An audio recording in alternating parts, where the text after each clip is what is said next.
ఈరోజు నేను మీకు చిన్న చేపలు తీసుకొచ్చారు చూపిస్తాను. ఆల్రెడీ ఉప్పు కారం కలిపి పెట్టాను.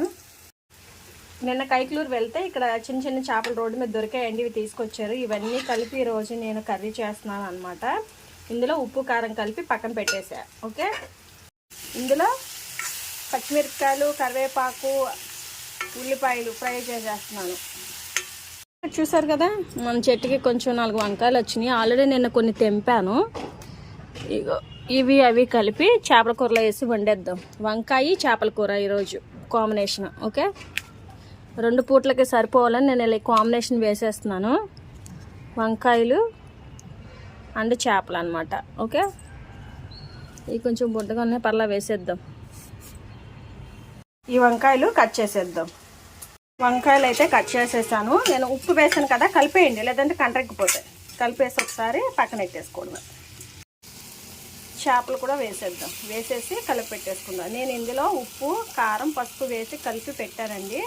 అల్లం వెల్లుల్లి అన్నీ వేగిపోయినాయి కాబట్టి ఇంక చేపలు వేసేసి ఇందులో ఒకసారి ఫ్రై చేసుకోవాలి మనం నీట్గా. టేస్ట్ బాగుంటుంది. ఒకసారి కలిపేద్దాం. మొత్తం కలిపి పెట్టేసుకున్నాం కదా, ఇంకా మూత పెట్టేద్దాం. ఫ్రై అయిపోవాలి. ఈ చెక్క కలిపేసుకున్నాం కదండి. కారం కూడా నేను ముందుగానే వేసేస్తున్నాను, అంటే బాగా రోస్ట్గా కలుపుకోవడానికి బాగుంటుందని వేసేస్తున్నాను. సరిపడా వేసేసుకోండి. బాగా కలిపేయండి చక్కగా. ముక్కలు విరిగిపోకుండా ముందే మంచిగా కలిపేసుకోవాలి. చేపలు చక్కగా ఫ్రై అయినాయి. ఇక్కడ చింతపండు పులుపు అనమాట. ఇవ్వండి, పోసేద్దాం మనకి రుచికి సరిపడా.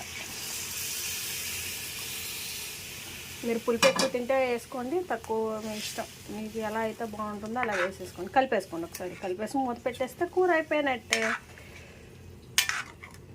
ఇలా కలుపుకున్నాక ఫస్ట్ ఉప్పు, కారం అన్నీ చెక్ చేసుకోండి. పులుపు మెయిన్ 3 చెక్ చేసుకున్నాక అప్పుడు మీరు కొంచెం వాటర్ పోసుకొని కలిపి పెట్టేసుకోండి. మూత పెట్టేస్తే చక్కగా మగ్గిపోద్ది.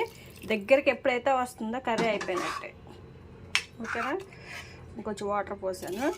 ఉప్పు, పులుపు, కారం చెక్ చేసుకోండి. ఇందులో వంకాయ ముక్కలు, ఫిష్ చక్కగా ఉడికిపోయి దగ్గరకు వచ్చేయాలి. బాగుంటుంది టేస్ట్. ఓకే, కర్రీ చూసారా, కూర అయితే అయిపోయిందండి. ఇక్కడ చూసారా ఆయిల్ దగ్గరకు వస్తుంది. ఇంకా కర్రీ అయితే అయిపోయింది. సర్వ్ చేసేయడమే. Bye bye.